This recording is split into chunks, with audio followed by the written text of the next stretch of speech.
I took advantage of this idea they had for this centenary to invite designers to ask them to make something special, to make this bag. We haven't got to the point yet, but the thing is, it's a limited edition of 100, as I believe the other bags are, and it's very expensive.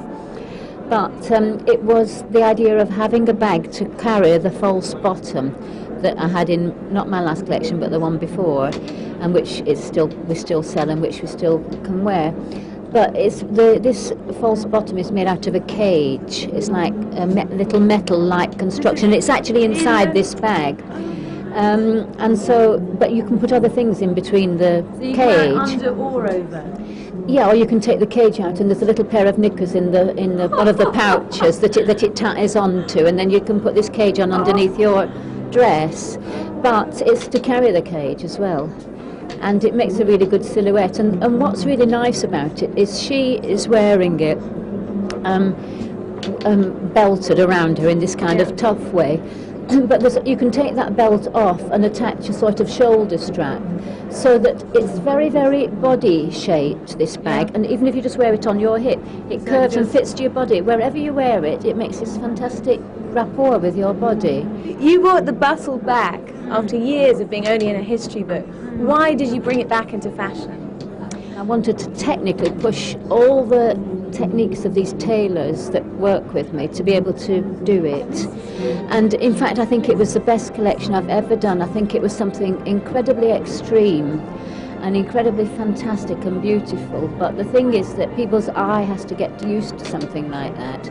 And certainly in the fashion show, watching the models, you did get used to it. You even forgot about it, because the illusion is not one of fatness when your eye gets used to it. It's slimness, because your waist looks tiny and your whole proportion is a question of illusion.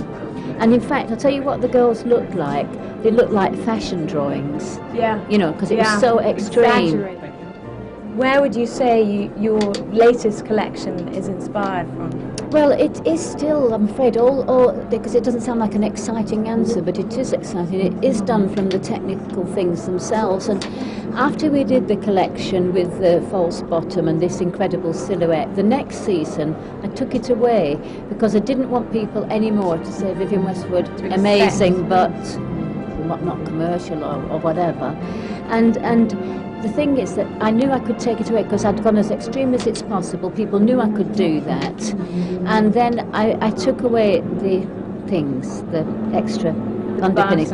But because I'd been putting the idea of silhouette in their mind, I think that then they really did start to look at this more fitted silhouette that I'm doing. And they started to look more at the details and how it was made. And then, lo and behold, I got this thing in the press. Finally, Vivienne Westwood does this wonderful wearable collection. It wasn't any different than I'd ever been doing before. But if I would sum it up, I'm very serious about this. I couldn't say it in any better way. I think that the age in which we live is so conformist. I think there's incredible pressure from businessmen for everybody to buy the same thing. And if people would cast their eye back to last summer, the only dress that you saw in magazines was a tube dress. It had two arms here and a hole at the neck.